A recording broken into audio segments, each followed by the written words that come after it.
Hi everyone, number one Marmaduke fan here. I have come here to chew bubblegum and critique art, and my bubblegum's almost out of flavor. Anyway, oh, I'm weird. But this is one of my Christmas gifts, and I want to talk about it. So, I already own Harry Potter and the Philosopher's Stone, illustrated by Jim Kay, and these are copiously illustrated. If you are a Harry Potter fan growing up or you love these books and movies, I'd recommend this as the beautiful addition for your library that you take out and just pour over the illustrations and show guests. If you're rich, then I guess I'd recommend it for your little kids as well. Just if you're okay spending a lot of money and them getting, sticky fingers on it or whatever. Or use this as an opportunity to teach your kids how to take care of a book as they read it. I actually would recommend that you get the original editions because I think that the original illustrator from the first editions had a huge effect on how the Harry Potter characters were perceived, even by the movie makers. So, and I think a lot about illustrations, the first version of a book you're introduced to, and how that affects your imagination. Ed Piskor talked about this, where the version of Toad he would always imagine wasn't the cartoon version of Toad or Jack Kirby's version of Toad, but the Toad as he was drawn by the first comic book illustrator that Ed Piskor read when he was young. So there's actually, and I've read a couple articles about this academic debate about whether there shouldn't be any illustrations in children's books at all. And maybe because I'm an illustrator, but I don't like that idea.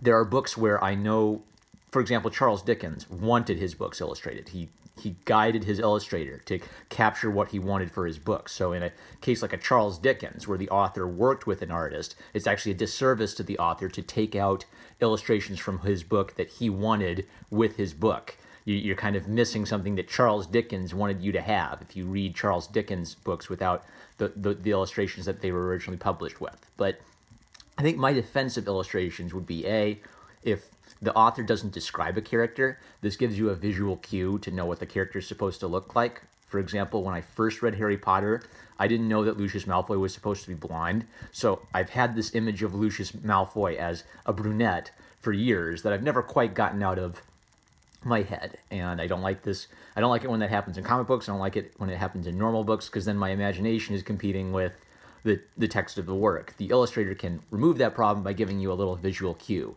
of the character.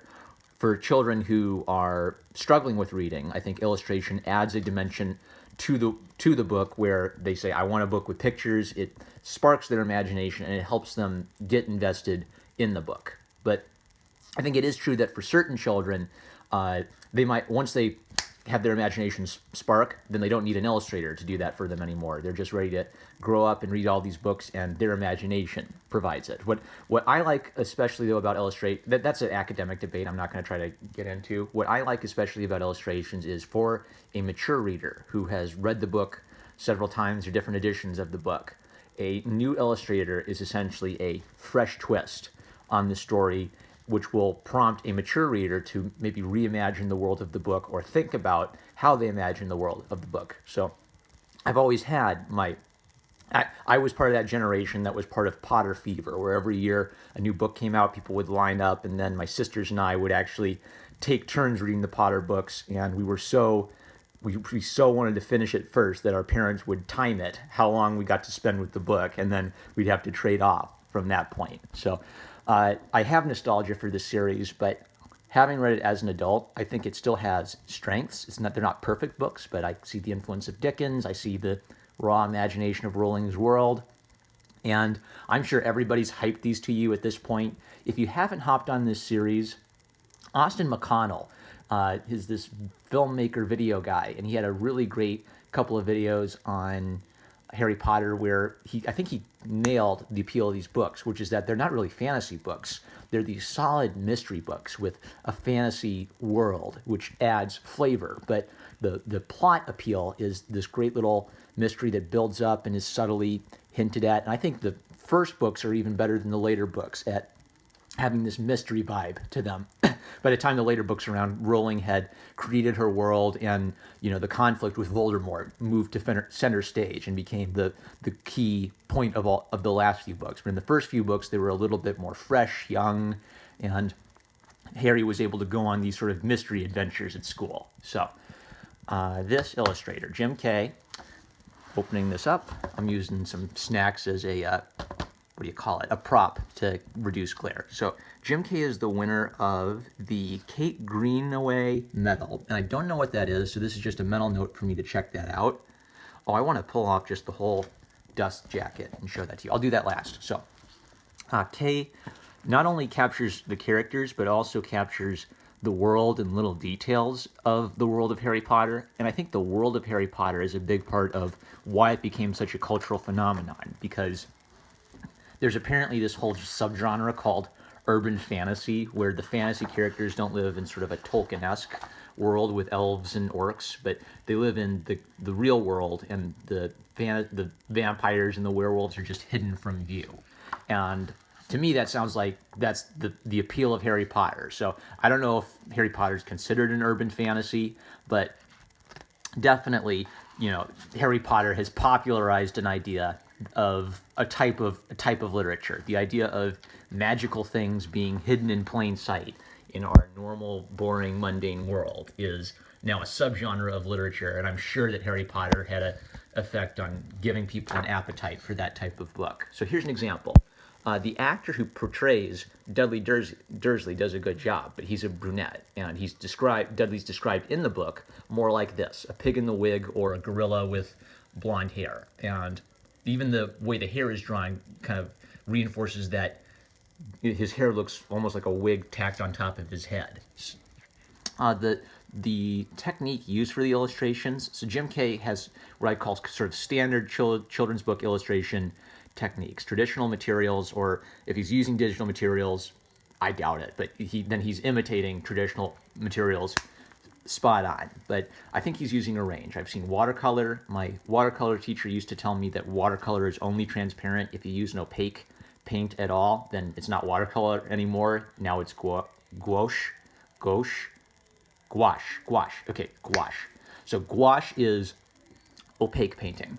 One of the things about watercolor painting is it never really translates when you scan it or show it in some other format. You can only see the magic of watercolor in the presence of the actual physical watercolor, because watercolor is a translucent ink. That means translucent color. That means if you lay down yellow and you lay down red on top of the yellow, you get orange. But you get orange not by mixing the colors together, but by literally seeing through the translucent layers of paints, and they combine. So if you scan that, you lose that.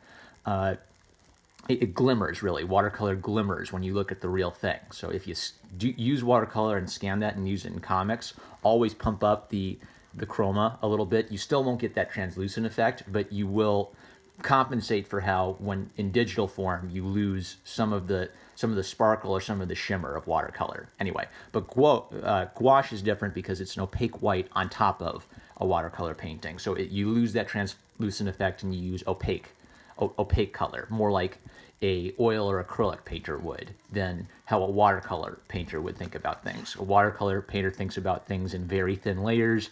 A kind of more thick acrylic or oil painter is layering thick layers on top of each other and covering up the old layers. Anyway, I guess if you paint with thin layers of oil, you still get a translucent effect. But I just think it's an easy way of me thinking about the differences between the mediums, so that I can separate the types of techniques: translucence, watercolor and oil, opaque, acrylic, and latex paints. So I think I'm in safe legal territory if I just glimpse at most of the illustrations, because I'm not going to show you all the pages. I'm just going to kind of glimpse at it and try to remember what really struck me as I was reading. Okay, so Dobby. Dobby's an example of a character where I think the original illustrator really colored the way a lot of people imagine the character, to the point that the movie version seems, when you compare that to the very first illustrations of Dobby, there's a very direct similarity between them. And this is Kay's version of Dobby. So if you come to this as an adult and you see this sort of weird-looking Dobby, you might say, oh, that's not how I imagine Dobby, but maybe that prompts you to rethink how you imagine Dobby. And that's what's key. This is an interpretation of the Harry Potter world. This is Jim Kay's interpretation of the Harry Potter world, where you could adopt Jim Kay's imagination and use that as you read this book. Or it could just sort of break you out of your customary form of reading and I did not want to see Dobby's rear end today, but I guess it's implied that he doesn't have anything on under that pillowcase anyway.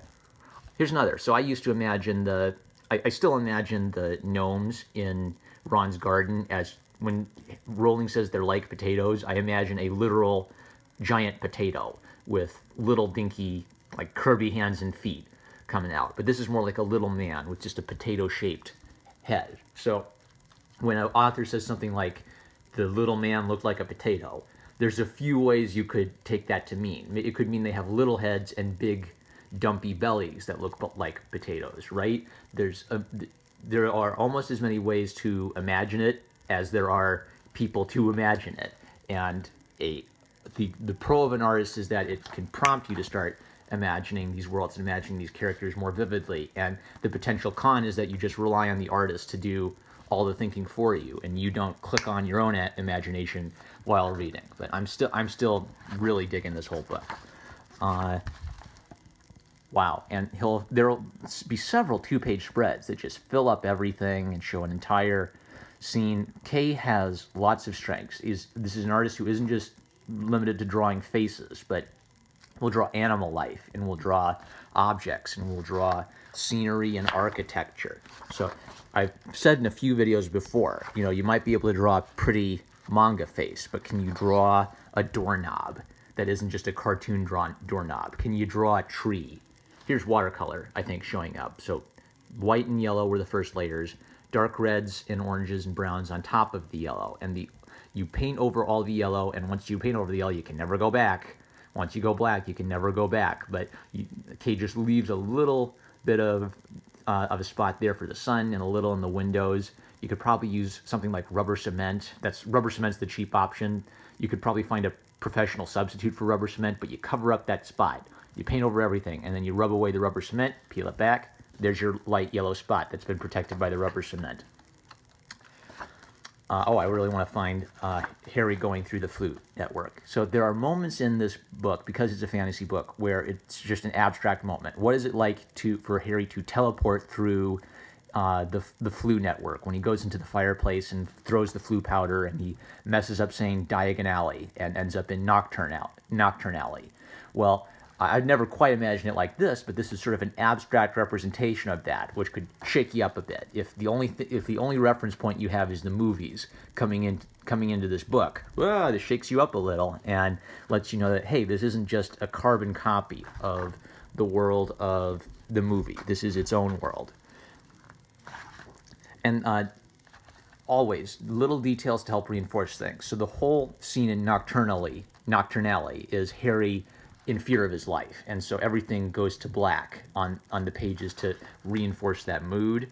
I'm wondering if Jim Kay, if these are all little shops from the world of Harry Potter on the wiki that might have been just mentioned in a paragraph, but you never saw, because some of these names I didn't recognize. So either Jim Kay had a little bit of leeway to creating some stores, or he did his research on all the little dinky stores that people forget about. Caput mortem. Gilderoy Lockhart. Gilderoy Lockhart's an example of something I've talked about before, which is cartoony characters which can't quite exist in real life. So the actor for Gilderoy Lockhart is phenomenal and really captured the foppishness of that character. But in one scene I distinctly remember, Harry describes being able to see every one of Gilderoy Lockhart's teeth in his big giant smile.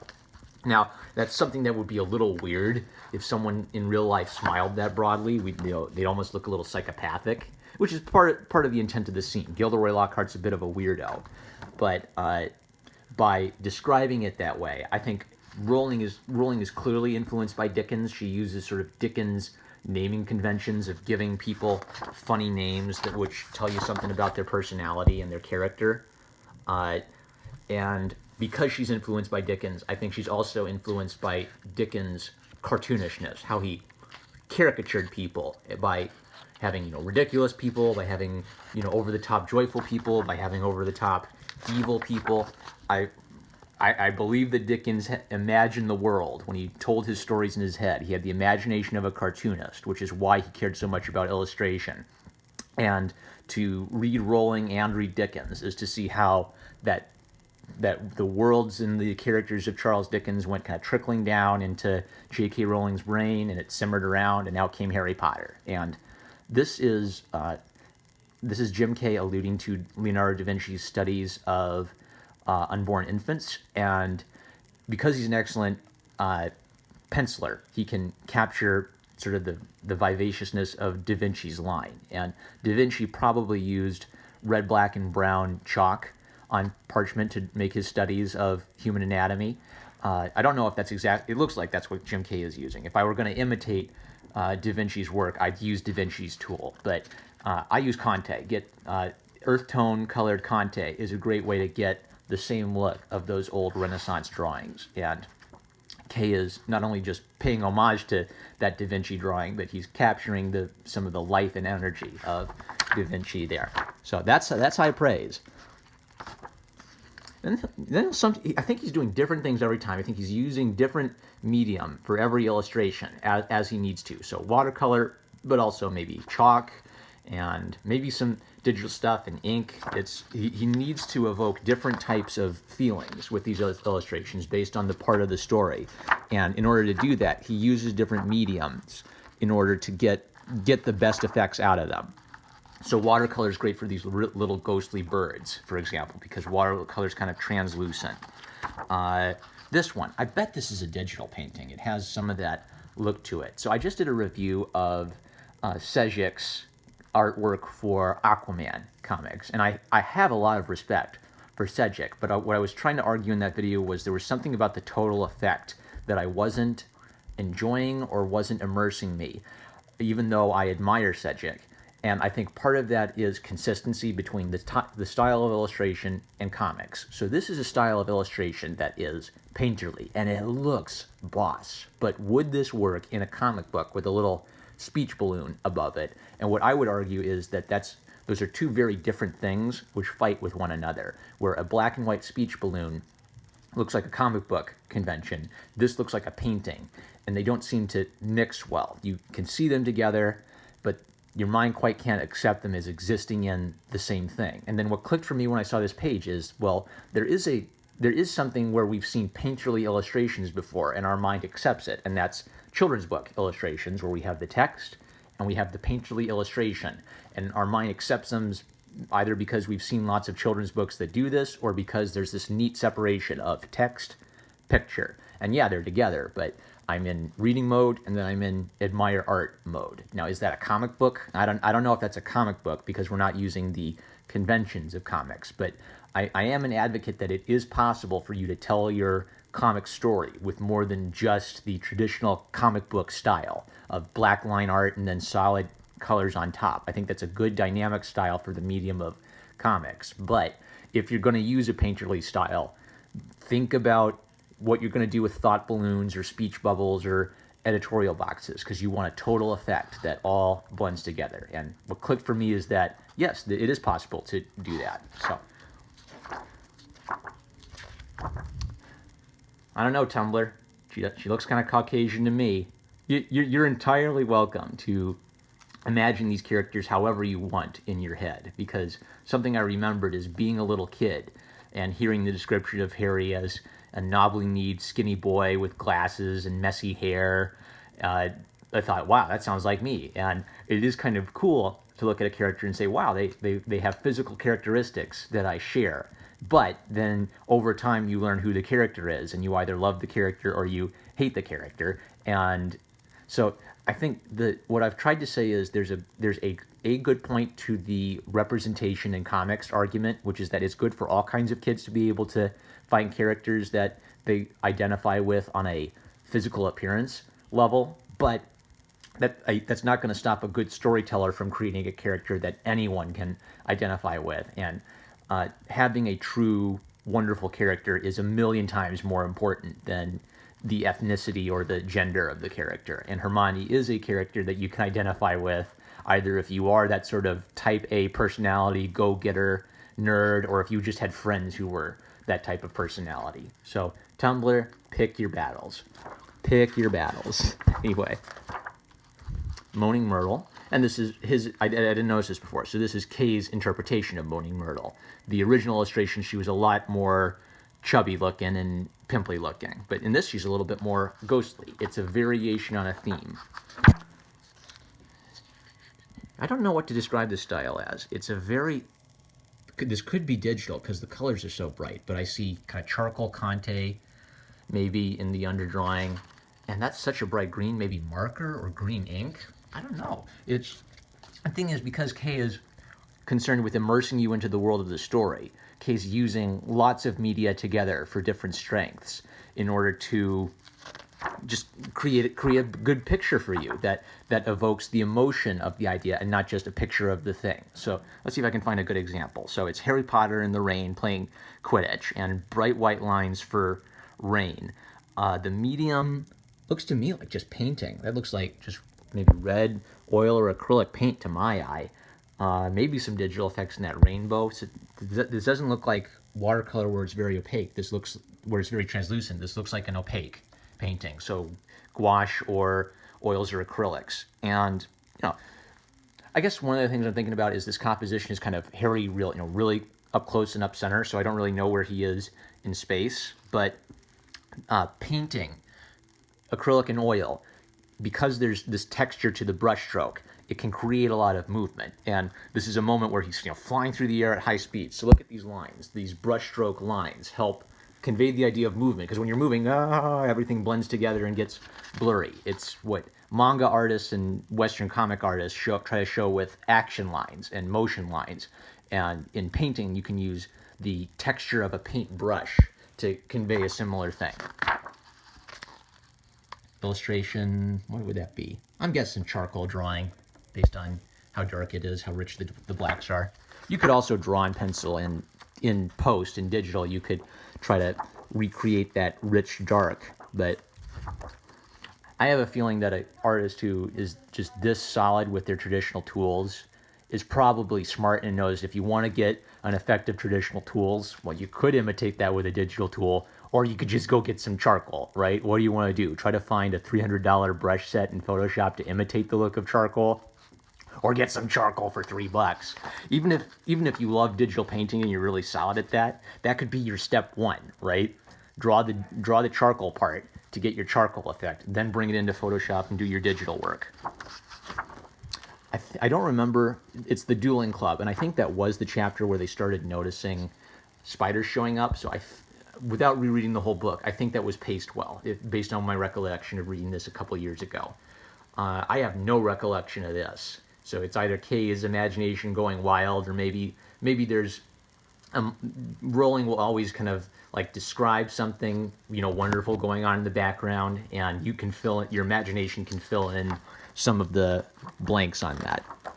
I want to find the fox drawings. Oh, that's such a good portrait of Draco. He's generic enough that you could still imagine him your own way. He has this sort of ghostly beauty to him that I think that's something that Rowling said about Malfoy, is that he was kind of this handsome young boy with a mean look to him. I would have preferred a bit more of a anime cat girl look for Hermione, but it's actually kind of a creepy and terrifying scene, so that emotionally works well with the scene. I love the dwarf scene. This is one of the best things in the books that they took out of the movies. Go read that book, guys, if you haven't had a chance yet. It is a riot. I'm not going to spoil it, even though the channel's one of our mottos is Summa Spoilerum. I'm not going to spoil that bit. Here we go. When Harry went into... This is what prompted me to think a lot about how I imagine these books. When Harry goes into the diary in the movie, it's kind of like this weird, twisty, distorted effect, and then he just ends up there. Kay is imagining more of like a dimension of bright colors that Harry falls into. And I remember imagining something like the book swallowing Harry somehow. So I've got what my distant memory of my imagination as a child. I've got the movie version, which affects my imagination, and I've got Kay sparking me to rethink about how I thought about this book. And see, the color theme is continuing. Look at that nuttiness. Wow. Abstract color and texture used smartly. This has got to be watercolor. You can see how soft it is, and the soft watercolor helps evoke, a misty, cloudy night with soft light. Good portraits. I don't want to show everything. I want to find Aragog. Look at this.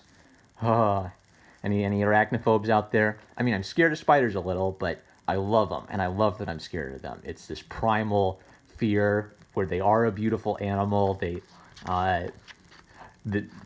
There's this romance of them that they hunt other insects. I love drawing spiders so much.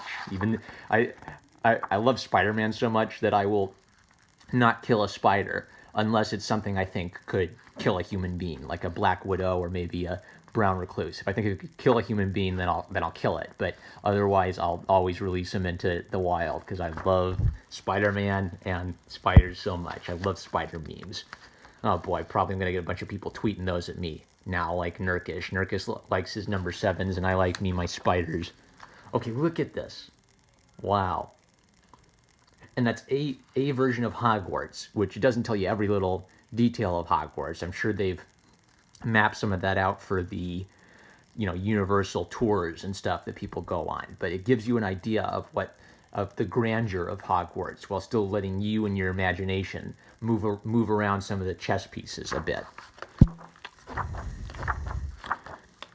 More watercolor.